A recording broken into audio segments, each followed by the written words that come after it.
Janis Joplin was the greatest blues singer of the last half of the 20th century. Well, I've been waiting for such a long time. I ain't gonna lose my chance. Ain't gonna lose my chance to make him mad. Yeah, I'm on the try just a little bit harder. Janis Joplin was an incredible singer, someone who was lonely and sad and vulnerable and led a life of excess. I think Janis Joplin was the greatest white blues singer of all time. Was it worth all the time that you spent? And the same many thoughts you will do. I just heard that we told you cruising. You tell mama all about it. Tell your mama. Janis Joplin was born in Port Arthur, a small oil refining town in Texas, in 1943. She came from quite a comfortable middle-class background and had lots of attention lavished on her by her parents. Janis Joplin's early childhood, particularly when her siblings arrived, it was quite difficult. She was very needy, and she remained needy for the rest of her life. She was described as a fairly normal child until she hit puberty age 14, at which point she gained weight, and she kind of found that hard to deal with, and this was the beginning of her not really fitting in. Janis Joplin's musical heroes were Odetta, those sort of blues women who were strong women with strong voices who sang of pain. She also listened to Billie Holiday endlessly, and that should give you some indication of the soul music that would find its way into her later music. Janis enjoyed art and singing, but found school really difficult. She was really targeted at school, and her reaction to this was to kind of separate herself from the crowd. She would wear boys' clothes when that just really wasn't done at that time, and in a way kind of ostracised herself even more. She'd attend classes barefoot sometimes, and this is in a blue-collar Texas town. It didn't go so well. And the only people who would really hang out with her were a certain group of boys.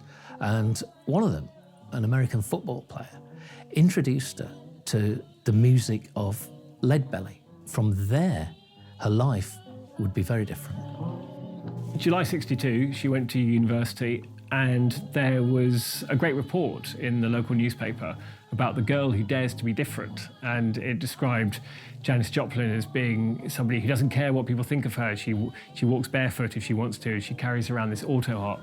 So essentially, she was becoming a beatnik, and I think she was getting into the beat poets at the same time. January 1963 saw Janis ditch her studies and move to San Francisco. She just wasn't a Texas girl. You know, her head was in a very different place. She was very forward-thinking, and at that time, Texas just wasn't a very liberal or forward-thinking place. And of course, San Francisco was having this amazing moment, kind of blooming as this center of alternative counterculture lifestyle. That real kind of rebellious, wild child side of her came out for the first time. Janis was a struggling musician. She was really not getting much recognition as a singer. This led to increased sort of drug and alcohol use. She met a guy called John McAlkennan, who was guitarist for Grace Slick's band, Jefferson Airplane. And together they recorded a version of Nobody Knows You When You're Down and Out. Janis Joplin's friends became quite concerned about her health. She'd been doing a lot of drugs and drinking a lot, and in fact, it's said that her weight had plummeted as well.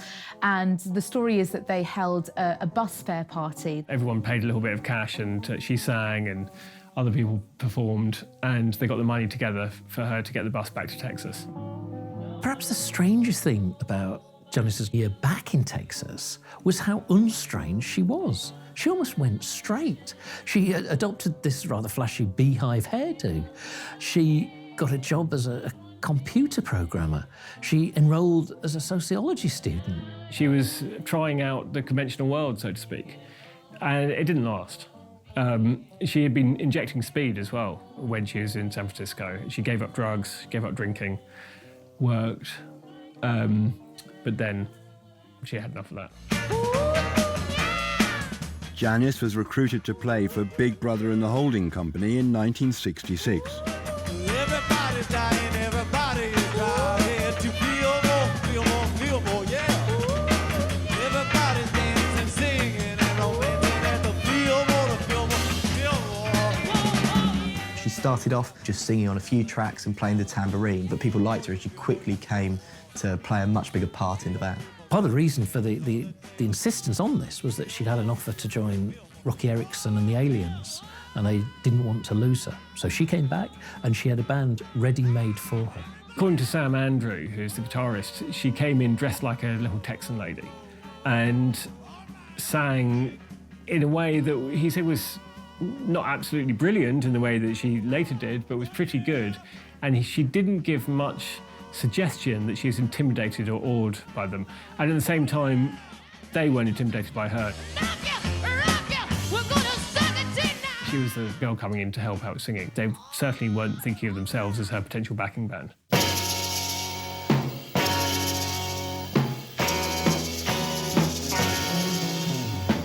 When it came to record their first album, they did it in 3 days. And unfortunately, it sounds like they did it in 3 days. And it had some interesting songs on, such as Janis's own The Intruder. But it was very much a starting point for the better work that was to come. Big Brother and the holding company got themselves a record deal with Mainstream Records, but they really struggled to get it released. And also the album wasn't really how they'd hoped it was going to sound. They wanted something that was a bit acid rock, but the actual result of what they recorded was more kind of country rock and with kind of folk elements. Well, Mainstream was a jazz label, so that may partially explain why the album wasn't exactly typical of what they later became, or, you know, wasn't exactly representative of them. It wasn't really an acid rock album or a heavy rock album. It's really quite acoustic, a little bit folky. It's good, but it's quieter than what you'd expect from blues belter Janis Joplin.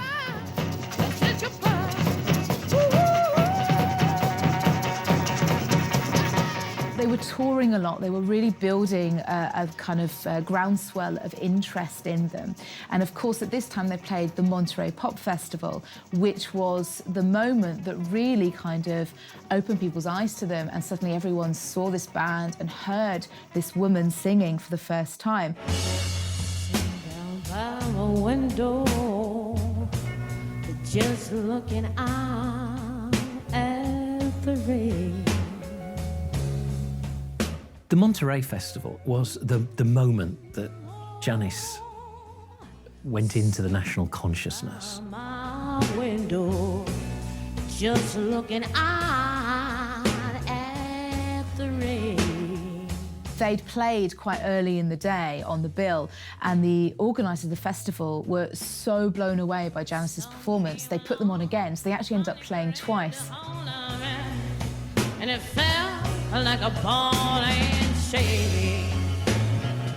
On the Saturday, the performance was due to be filmed, but their manager said, absolutely not, you can't film it unless you pay us. That being said, after their performance on the Saturday was so successful, when they were asked to perform again on the Sunday, it was allowed to be filmed, and Columbia Records ended up signing them off the back of that.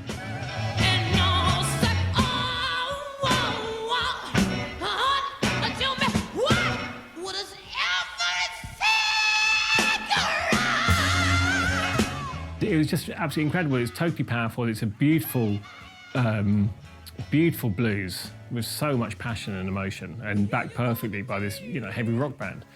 And that was when Albert Grossman, who was Dylan's manager, said, "I want to sign them," and it's when they signed to Columbia. I would like to meet a lady who has been called a combination of Lead Belly and a Steam Engine and Calamity Jane and Bessie Smith. I don't know who called her that combination, but it's strange. Anyway, she is certainly one of the most distinctive female performers in the music business. I mean, of course, Janis Joplin. Yeah.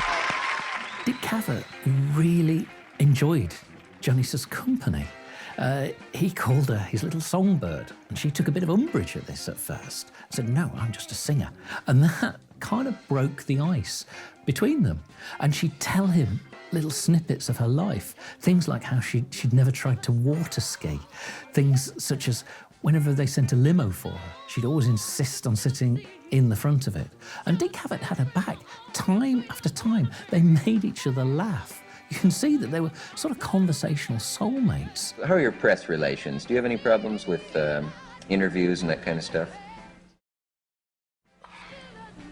Well, other than having to do them when you don't feel like it, Yeah. and other than having to talk to someone who doesn't seem to understand what you're saying, consequently the words coming out a little strange or than you meant them, no.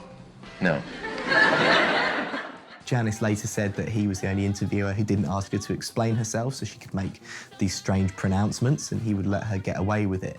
And it was all part of building her public profile, and she was becoming a significantly bigger star than Big Brother and the holding company. She would have been like nothing a lot of people would have ever seen before. She was very outspoken, not a, prim kind of singer of that time, the idea of what a female singer should be. And that must have been very intriguing, but she was also incredibly charming as well. And I think people instantly fell in love with her. And America really took her under their wing in that way.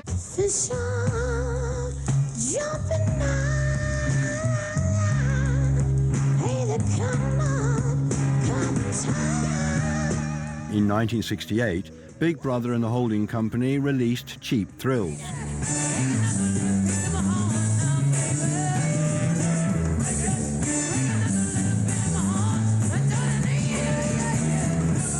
The album Cheap Thrills is the first time that Janis really puts her stamp on the music that she's releasing. She was really key in producing and arranging the album. She's said to have been there first thing in the morning, the last one to leave at night.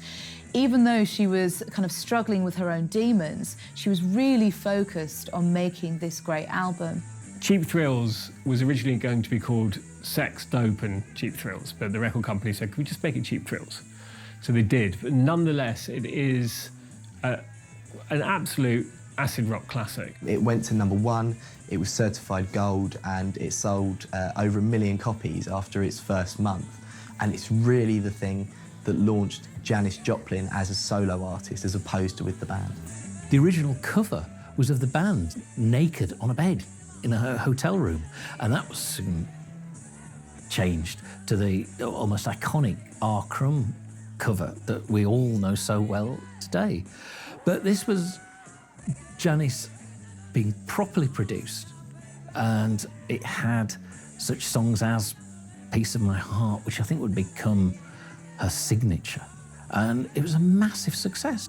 In December 1968, the inevitable happened, and Janis Joplin ended up parting ways from Big Brother and the holding company. The decision was made. It was mutual, but with Janis, as ever, it was all about Janis. She'd outgrown these people, and the psychedelic tinges of their music wasn't really what she was into. It was her time to shine. She had to take centre stage and not be part of a group anymore.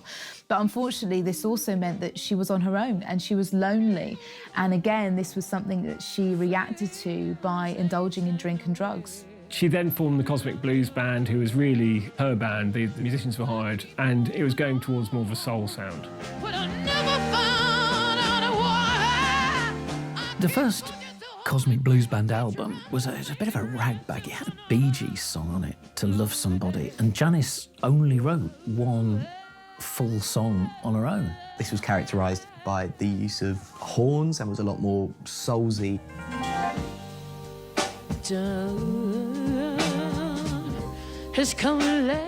This was a band that was based in the idea of soul and Motown and Stax. It was a bluesy, funky sound, quite different to what Big Brother had been doing.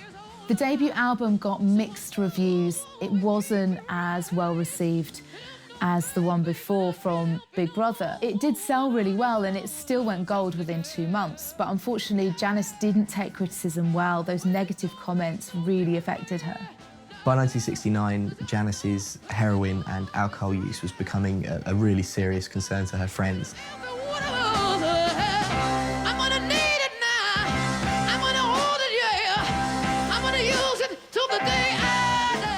Her producer, Gabriel Meckler, staged an intervention to get her clean, and he said, come stay with me and get away from, the druggy pals. And so that's what she did. In 1969, Janis headed on her European tour, which included a gig at the Royal Albert Hall and a performance on Tom Jones's TV show. Oh, no, you never, ever, ever had, and I know you never had.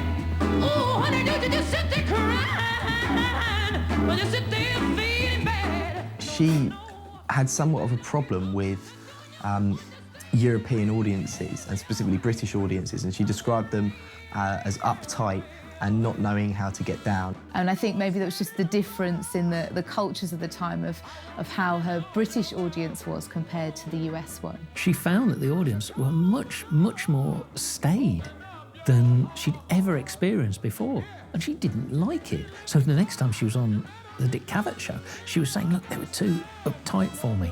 They didn't get it. And she didn't want polite applause. She wanted people on their feet, moving. In August 1969, Janis was asked to perform at the Woodstock Festival.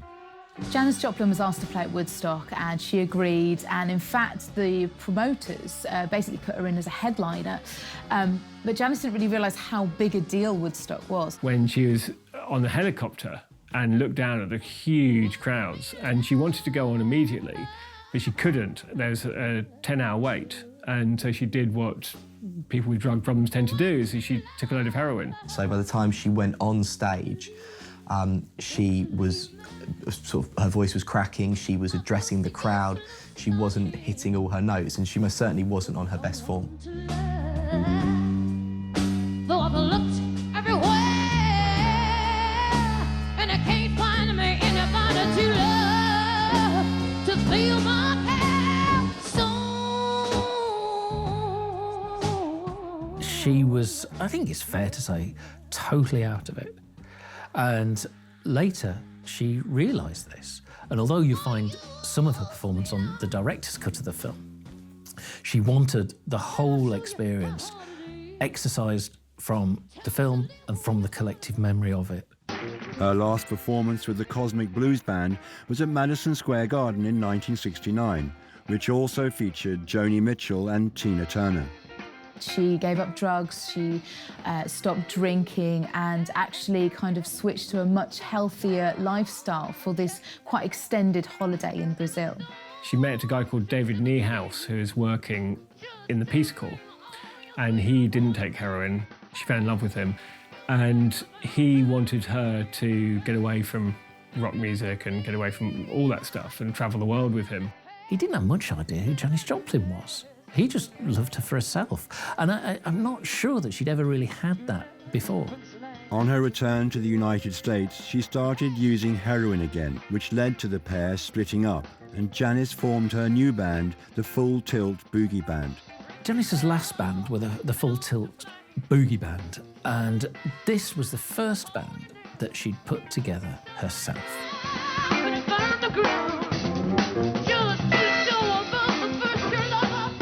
She was quoted as saying that finally this was her band, that she believed it finally showed her style and her sensibilities as a musician.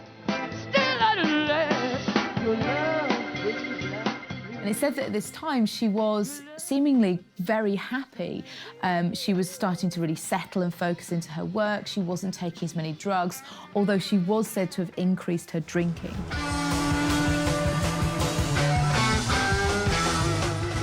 In June 1970, Janis and the Full Tilt Boogie Band joined the Festival Express train tour, which was this incredible train which went across America full of amazing bands, and some of her performances on that tour are said to be the best of her career. From what you can see from the film that was made of it, it seemed like quite a happy time. She was with the Full Tilt Boogie Band, who are young Canadian musicians, all very good and very enthusiastic. It seems to be quite a happy period for her as well, because she was jamming with the other musicians on the train. And I mean, as a music fan, it must have been absolutely unbelievable to have seen those gigs. She set about calling herself Pearl, which was a nickname for herself, and recording an album of that name with Paul Rothchild, the producer of The Doors, who only agreed to take on Janis because he believed that she had finally cleaned up her act, drugs and drink-wise. Tell your mama, babe, what you want. Tell your mama, babe, what you need. What you want, what you need, what you want. Pearl's was an amazing album. It's got Get It While You Can, Move Over, A Woman Left Lonely, and it's just got this brilliant combination of sort of soulfulness and that old, raw, bluesy power. Mercedes-Benz was actually one of the last songs that Janis Joplin ever recorded, and she wrote it in a bar next to a venue where she would play it for the first time later that night in New York. And it was inspired by a piece of poetry by a beatnik poet about having a Mercedes-Benz. And of course it's this kind of, really simple a cappella song about the trappings of life and the things that we acquire that we do or don't need. It's a beautiful song and it's very emotional. On the 4th of October 1970, she was found dead in her room at the Landmark Hotel in Hollywood. Janis's musical legacy is that of an extraordinary live performer with a completely original voice. This, really kind of vulnerable, alternative, wild child who went on stage and performed like no one had seen before. She stayed quite true to herself, and she showed that it's possible to be a blues singer and sell lots of records. The likes of Stevie Nicks, Florence Welch of Florence and the Machine, you can trace their performances back to Janis Joplin. She remains one of the best-selling artists in American history, having sold over 15 million records. Oh, Lord, won't you buy me a Mercedes-Benz? My friends all drive Porsches. I must make amends. Worked hard all my lifetime, no help from my friends. So, oh, Lord, won't you buy me a Mercedes-Benz?